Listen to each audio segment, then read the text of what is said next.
जय हिंद साथियों, स्वागत है आप सभी का हमारे यूट्यूब चैनल अड्डा 730 स्टडी में। तो जैसा कि दोस्तों आप लोग जानते हैं, यूपी कांस्टेबल 2021 की भर्ती आने वाली है। तो इसी के एग्ज़ाम की तैयारी के लिए हम लोग जीके जिस का आज पार्ट 3 लेके आए हैं। इससे पहले हमने 2 वीडियोज़ लिए हैं, अगर वो आपने नहीं देखे तो ज़रूर देखें। लिंक मैं आपको नीचे डिस्क्रिप्शन में दे दूंगा। टाइटल के नीचे आपको हैशटैग यूपीपी अड्डा 730 स्टडी दिख रहा होगा, उस पर क्लिक करेंगे तभी आपको वीडियोस मिल जाएंगे। तो दोस्तों बिना देरी के शुरुआत करते हैं। आज का पहला क्वेश्चन ये रहा आपकी स्क्रीन पर। बताइए क्या होगा राइट आंसर। क्वेश्चन जो भी हैं बिल्कुल आपके एग्जाम की पॉइंट ऑफ व्यू से बहुत रिलेटेड है, जैसा कि आपके एग्जाम में क्वेश्चन आते हैं। क्वेश्चन को ध्यान से पढ़ेंगे फिर राइट आंसर देंगे। बताइए क्या होगा इस क्वेश्चन का राइट आंसर। कह रहा भारत में संविधान संशोधन कितने तरीकों से किया जाता है। देखिए पॉलिटी आपके एग्जाम का एक अहम हिस्सा होगी, क्योंकि पॉलिटी आपके एग्जाम में अच्छा रोल निभाती है। लगभग 6 से 7 क्वेश्चन आपको पॉलिटी से देखने को मिलेंगे। क्लियर है। तो इस वाले क्वेश्चन का आप लोग राइट आंसर देगा। क्या क्वेश्चन कह रहा है कि भारत में संविधान में संशोधन कितने तरीकों से किया जाता है। बात करते हैं भारत के संविधान संशोधन की, तो अनुच्छेद 368 में भारत के संविधान संशोधन की प्रक्रिया है। ये ली कहीं का कहां से गई, तो दक्षिण अफ्रीका से। कहां से सर? दक्षिण अफ्रीका से प्रक्रिया ली गई। दक्षिण अफ्रीका से इस प्रक्रिया को अपने भारत में लिया गया। 368 संविधान में अनुच्छेद में आते कितने प्रकार से, तो कहेंगे सर 3 प्रकार से ये क्रिया की जाती है। कितने प्रकार से? 3 प्रकार से भारतीय संविधान संशोधन किया जाता है। क्लियर है। चलो अगले क्वेश्चन पर चलते हैं। ये रहा आपकी स्क्रीन पर अगला क्वेश्चन। बताइए राइट आंसर क्या होगा। कह रहा है बताना है आपको देश में सबसे ज्यादा क्षेत्रफल में किस तरह के वन पाए जाते हैं। क्वेश्चन नंबर दूसरा है। बताइए क्या होगा। पर्णपाती वन, उष्णार्ध सदाबहार वन, या आर्द्र मानसूनी वन, या उष्णार्ध पतझड़ वन। क्या होगा राइट आंसर। बताइए क्या होगा राइट आंसर। तो इसका राइट आंसर हो जाएगा ऑप्शन नंबर डी, यानी कि सबसे ज्यादा जो पाए जाते हैं वो पतझड़ वन पाए जाते हैं। कैसे? उष्णकटिबंधीय पतझड़ वन पाए जाते हैं। आपको याद रखना है कैसे, उष्णकटिबंधीय पतझड़ वन। तो ऑप्शन नंबर डी इसका करेक्ट आंसर हो जाएगा। क्लियर है। चलो अगले क्वेश्चन पर चलते हैं। ये रहा आपकी स्क्रीन पर अगला क्वेश्चन। बताइए राइट आंसर क्या होगा। कह रहा है कुषाणों ने सिक्के चलाए थे। वेरी इंपॉर्टेंट क्वेश्चन है, कुषाणों से आपके एग्जाम में आता है। और कुषाणों में सबसे इंपॉर्टेंट आपका शासक अगर पूछा जाता है तो कनिष्क पूछा जाता है। कनिष्क आपके एग्जाम में सीधा पूछ लिया जाएगा कनिष्क किस वंश का शासक था, तो कहेंगे कुषाण वंश का शासक था कनिष्क। ठीक है।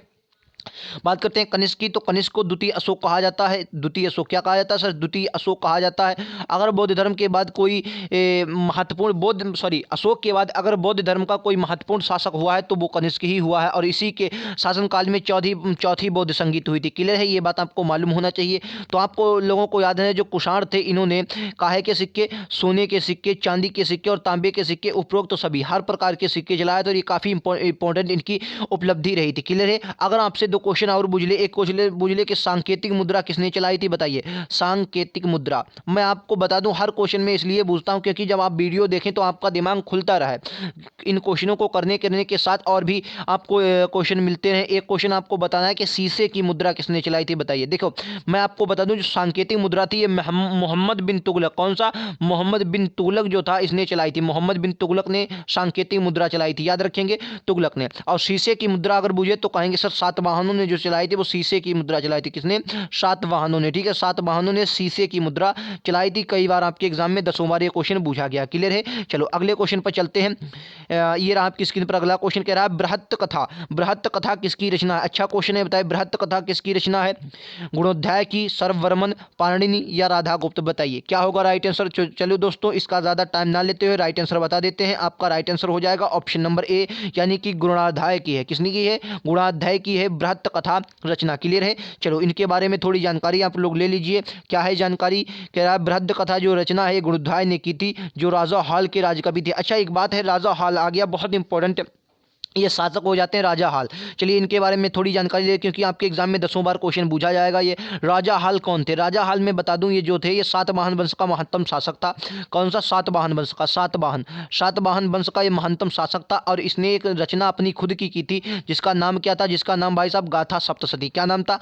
गाथा सप्तशती। क्या नाम था? गाथा सप्तशती था, याद रखेंगे। ठीक है, सती, गाथा सप्तशती की रचना की थी। किसने? हॉल ने। और इंपॉर्टेंट शासक इसलिए हो जाता है क्योंकि ये कवि माने जाते हैं। ठीक है, मतलब ये अच्छे खासे एक लेखक हुए। ठीक है। चलो अगले क्वेश्चन पर चलते हैं। ये आपकी स्क्रीन पर अगला क्वेश्चन। बताइए क्या होगा राइट आंसर। कह रहा अमोघ वर्ष किस वंश से संबंधित है। अच्छा क्वेश्चन है, बताइए अमोघ वर्ष किस वंश से संबंधित है। राष्ट्रकूट, चोल, चेल, पांड्य। अच्छा बात करते हैं चेल चोल पांड्य की, तो आपसे एग्जाम में अगर पूछ लिया चेल चोल पांड्य कौन से, तो ये संगम काल के नाम से जिन्हें हम पढ़ते हैं संगम काल। जब हम संगम संगम काल पढ़ते हैं तो हम चेल चोल पांड्यों को पढ़ते हैं, ठीक है। संगम काल कहाँ पर, तो दक्षिण भारत अगर आप देखेंगे तो इस वाले रीजन में, इस वाले क्षेत्र में जो हमें शासक मिलते हैं उनमें चेल चोल पांड्य हमारे लिए बहुत इंपॉर्टेंट है। तो राइट आंसर क्या हो जाएगा, अमोघ वर्ष था। इसका राइट आंसर हो जाएगा राष्ट्रकूट। कैसे, राष्ट्रकूटों से संबंधित है राष्ट्रकूट। अमोघ वर्ष किस वंश का शासक था, राष्ट्रकूट वंश का शासक था। क्लियर है, याद रखेंगे। चलो अगले पर चलते हैं। ये आपकी स्क्रीन पर बहुत इंपॉर्टेंट क्वेश्चन है, बताइए क्या है।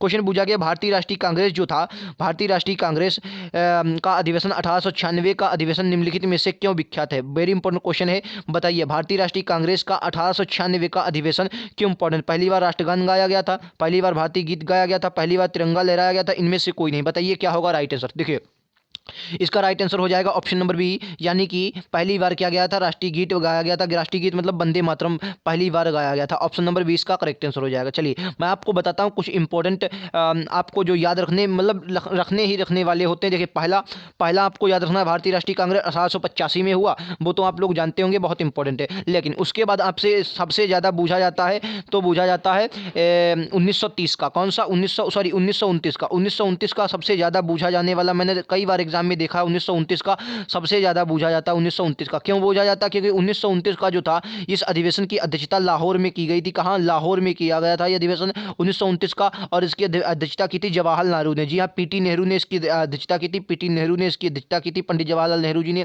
और इसमें क्या हुआ था, पूर्ण स्वराज की मांग की गई थी। किसी की, पूर्ण स्वराज की मांग की गई थी। आपको याद है, पूर्ण स्वराज की मांग की गई थी। क्लियर है, ये कई बार आपके एग्जाम में पूछा गया, ठीक है। उसके बाद आपको याद रखना 1906 वाला एक याद रखना है, 1906 का, ठीक है। और 1916 का लखनऊ पैक्ट जिसे कहा जाता है, ये भी आपको याद रखना, काफ़ी इंपॉर्टेंट है। 1906 में आपको याद रखना अलग हुए थे, ठीक है। तो ये क्वेश्चन जो होते हैं इनको आपको याद रखना चाहिए, काफ़ी इंपॉर्टेंट हो जाते हैं, ठीक है। चलिए देखिए क्या गया, 1896 में पहली बार कांग्रेस के अधिवेशन में भारत का राष्ट्रीय गीत वंदे मातरम गाया गया था। वंदे मातरम बंकिम चंद्र चटर्जी के उपन्यास आनंद मठ से लिया गया है, जो 1937 तक भारत का राष्ट्रीय गान रहा था। 1937 तक भारत का राष्ट्रीय गान रहा था। क्लियर है, याद रखेंगे। चलिए अगला क्वेश्चन है आपकी स्क्रीन पर, बताइए पीर पंजाल। अब देखिए मैंने हर प्रकार से इसमें क्वेश्चन डाले हैं, इसमें हर प्रकार के, अभी तक हमने हिस्ट्री के क्वेश्चन किए, इंपॉर्टेंट क्वेश्चन थे हिस्ट्री के। अब ज्योग्राफी का क्वेश्चन है। इससे पहले जो शुरुआती क्वेश्चन थे आप अगर देखेंगे तो हमने वो अलग, वो पॉलिटी, हाँ शुरुआत में हमने पॉलिटी के क्वेश्चन लिए, अब हिस्ट्री पर फिर हिस्ट्री लिए, अब ज्योग्राफी का क्वेश्चन है। कह रहा पीर पंजाल पर्वत श्रेणी किस राज्य में। देखिए पीर पंजाल पर्वत श्रेणी क्या, देखिए आप सबसे पहले पढ़ेंगे ट्रांस हिमालय, ट्रांस हिमालय के बाद आप पढ़ेंगे मध्य हिमालय, और मध्य हिमालय के जो बाद पढ़ेंगे उसको कहते हैं लघु हिमालय। क्या कहते हैं सर, लघु हिमालय। लघु हिमालय जो है ये टुकड़ों के रूप में आपको देखने को मिलेगा, किसमें, टुकड़ों के रूप में, टुकड़ों के रूप में कट फट गया।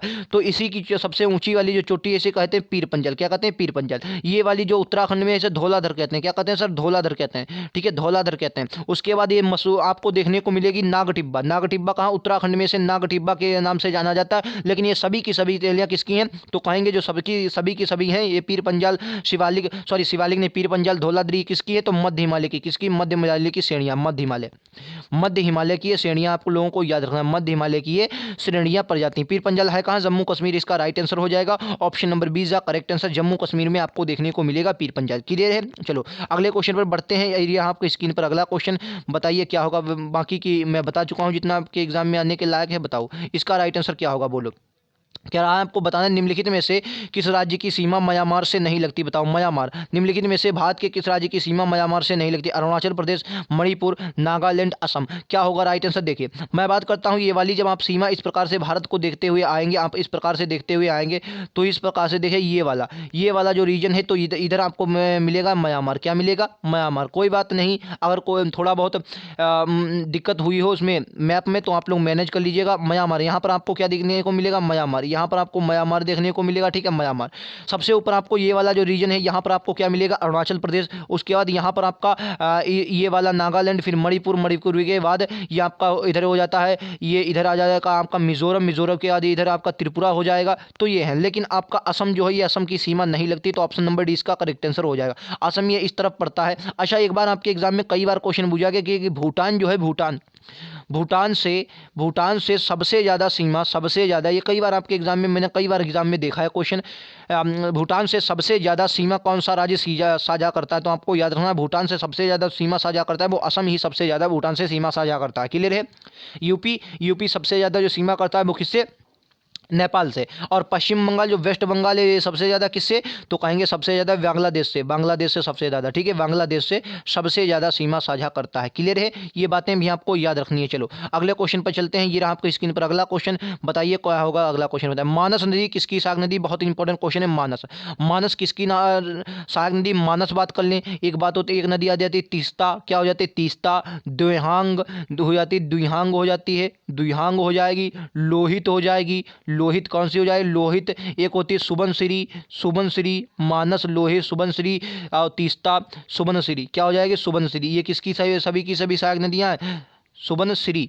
एक मिनट, सुबनसिरी, सुबनसिरी, श्री इस प्रकार से लिखा जाए श्री। तो ये क्या है कि ये ब्रह्मपुत्र की सहायक नदियां हैं, आपको याद रखनी है। किसकी, ब्रह्मपुत्र की सहायक नदी। बात कर लें ब्रह्मपुत्र नदी की, तो चेमा युंगडुंग ग्लेशियर यानी कि तिब्बत के पठार से, चेमा युंगडुंग ग्लेशियर से निकलते हुए तिब्बत के पठार से सांगपो, चीन में इसे सांगपो के नाम से, चीन में इसे क्या कहते हैं, सांगपो के नाम से जाना जाता है। क्या, सांगपो के नाम से जाना जाता है ब्रह्मपुत्र को चीन में। उसके बाद भारत में आती है और भारत में इसे असम में क्या कहा जाता है, असम में इसे क्या कहा जाता है, ब्रह्मपुत्र असम में। अरुणाचल प्रदेश में इसे असम में, अरुणाचल प्रदेश में इसे द्विहांग के नाम से जाना जाता है, बल्कि असम में इसे ब्रह्मपुत्र नाम मिलता है। और बांग्लादेश में फिर ये क्या हो जाती है, बांग्लादेश में ये जमुना कही जाती है। क्लियर है, क्या कहिए, बांग्लादेश में क्या कही जाती है, बांग्लादेश में ये जमुना कही जाती है। क्या कही जाती है भाई सर, बांग्लादेश में यमुना कही जाती है। याद रखेंगे, बहुत इंपॉर्टेंट क्वेश्चन है, आपके एग्जाम में पूछा जाएगा। क्लियर है, चलो अगले क्वेश्चन पर बात कर लेते हैं। ये रहा आपका अगला क्वेश्चन, बताइए डांचिंगम राष्ट्रीय उद्यान कहाँ है। बहुत इंपॉर्टेंट क्वेश्चन है, दांचिंगम राष्ट्रीय उद्यान कहाँ है। अच्छा, दांचिंगम एक आता है हेमिस राष्ट्रीय उद्यान, जो भारत का सबसे बड़ा राष्ट्रीय उद्यान है। बताइए हेमिस राष्ट्रीय उद्यान कहाँ है। तो दांचिंगम अगर राष्ट्रीय उद्यान पूछा जाएगा तो आप कहेंगे जम्मू कश्मीर। अच्छा, एक बार कई बार हमने क्वेश्चन देखा है, जब आपका अच्छे एग्जाम में क्वेश्चन, जब एग्जामिनर क्या करता है, क्वेश्चन को टफ करने की कोशिश करता है, तो वो कह देता है बताइए जो दांचिंगम जम्मू मतलब दांचिंगम जो है ये जम्मू कश्मीर में स्थित है, किसके लिए फेमस है। तो आप कहेंगे सर कस्तूरी मर्ग के लिए। किसके लिए, कस्तूरी मर्ग के लिए। कस्तूरी मर्ग क्या होता है, आप लोग गूगल पर सर्च करवा लेंगे, आपको दिखने को मिल जाएगा। कस्तूरी मार्ग के लिए ये फेमस होता है, याद रखेंगे, बहुत इंपॉर्टेंट क्वेश्चन। अच्छा, सबसे इंपॉर्टेंट बात मैंने अभी एक बार भी आपसे नहीं कहा है कि एक बार आप चैनल को सब्सक्राइब कर लें। अगर वीडियो पसंद आए तो वीडियो को लाइक जरूर कर दें, और अगर आप चैनल पर नए हैं तो चैनल को सब्सक्राइब कर दें। और अगर आपको ये वीडियो पसंद आए तो अपने दोस्तों में, अपने यारों में, जहां भी आप स्टडी ग्रुप में जुड़े हैं, फेंक के मार दें, शेयर जरूर कर दें। ठीक है, मैंने एक भी बार नहीं कहा, लेकिन अब कहता हूं, अगर क्वेश्चन पसंद आ रहे हैं, तरीका क्वेश्चन का बढ़िया लग रहा है, आपको लग रहा हो कि हाँ आपके लेवल के ये क्वेश्चन है, तो जरूर शेयर करें। इसका राइट आंसर क्या हो जाएगा, जम्मू कश्मीर। अभी हमने हेमिस की बात की थी, हेमिस कहाँ है, तो हेमिस आपको याद रखना है, हेमिस जो है लद्दाख में पड़ता है। कहाँ पर, लद्दाख में हेमिस देखने को मिलेगा। क्लियर है, चलो अगले क्वेश्चन पर चलते हैं। ये रहा आपकी स्क्रीन पर अगला क्वेश्चन, बताइए क्या होगा राइट आंसर। बताइए ओजोन परत, मैंने क्या लिया, अब काहे से ले लिया भैया, अब आ गई है साइंस। मैं हर प्रकार से आपको, अगर हमारे साथ आप जुड़ते हैं, आपको हर प्रकार के क्वेश्चन कम ज़रूर होंगे, 15 से ज़्यादा नहीं, 15-17 क्वेश्चन है, 15-17 क्वेश्चन है, लेकिन उनमें भी आपको बहुत इंपॉर्टेंट क्वेश्चन देखने को मिलेंगे। क्लियर है, इस वाले क्वेश्चन का राइट आंसर क्या होगा, ओजोन परत के क्षरण में क्लोरोफ्लोरोकार्बन का क्या मुख्य स्रोत होता है। वृक्ष होते हैं, रेफ्रिजरेटर होता है, दूषित जल या केरोसिन। तो आप कहेंगे सर रेफ्रिजरेटर इसका राइट आंसर हो जाए। रेफ्रिजरेटर होता है ये क्लोरोफ्लोरोकार्बन में एक बहुत इंपॉर्टेंट भूमिका निभाते हैं। अच्छा, एक बार आपके एग्जाम में कई बार क्वेश्चन पूछा जाएगा, बताइए क्या होगा अगर बुझले कि ओजोन परत जो है भारत मतलब वायुमंडल में कहाँ देखने को मिलेगी, तो आप क्या बताएंगे सर ओजोन जो परत है समताप मंडल में। कहाँ, समताप मंडल में देखने को मिलेगी। कहाँ पर भाई साहब, समताप मंडल में ये देखने को मिलेगी ओजोन परत। क्लियर है, चलो अगला क्वेश्चन, ये आपकी स्क्रीन पर, बताइए क्या होगा राइट। इसका राइट आंसर बी है, यानी कि रेफ्रिजरेटर इसका राइट आंसर है। यहाँ से क्या होता है, क्लोरोफ्लोरोकार्बन का उत्सर्जन ओजोन परत का बहुत नुकसान देता है, जो कि रेफ्रिजरेटरों से उत्पन्न होती है। हमने कई बार आपको बताई है बात। चलो अगला क्वेश्चन जो कई बार आपसे एग्जाम में पूछा गया, बताइए कि क्योटो प्रोटोकॉल है, क्योटो प्रोटोकॉल के अनुसार ग्रीन हाउस गैसों की संख्या कितनी है, 3 है, 5 है, 6 है, 8 है, क्या होगा राइट आंसर बताइए। Kyoto protocol. अच्छा, क्योटो शहर कहाँ का, अगर पूछ ले क्योटो कहाँ का शहर, तो आपको क्या बताएंगे सर जो क्योटो है ये आपका कहाँ पर पड़ता है, बताइए।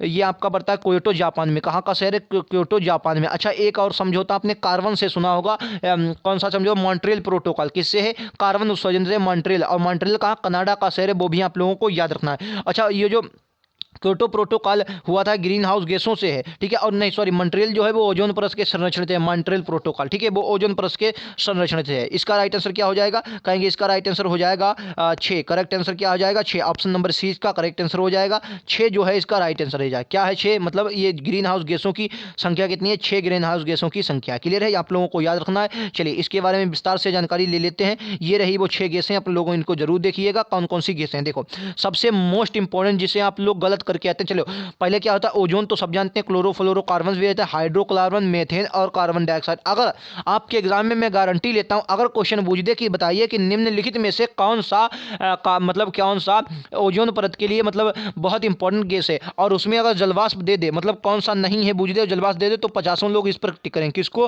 क्योंकि इसको ग्रीन हाउस गैस नहीं मानते, बल्कि सबसे ज्यादा जो हानिकारक है वो जलवाष्प ही है, इसलिए एक नंबर पर मैंने रखी है। ठीक है, सबसे ज्यादा अगर हानिकारक कोई गैस है वो जलवाष्प ही है, मतलब ग्रीन हाउस की अगर दृष्टि से देखें तो आपको याद ये बात रट लेनी है और गलत नहीं करना है। चलो अगले क्वेश्चन पर चलते हैं। वीडियो यार एक बार अगर वीडियो, अब लो यूपी से क्वेश्चन मैंने ले लिए, यूपी जीके के क्वेश्चन ले लिए हैं, बताइए क्या होगा इसका राइट आंसर। यूपी जीके के क्वेश्चन है।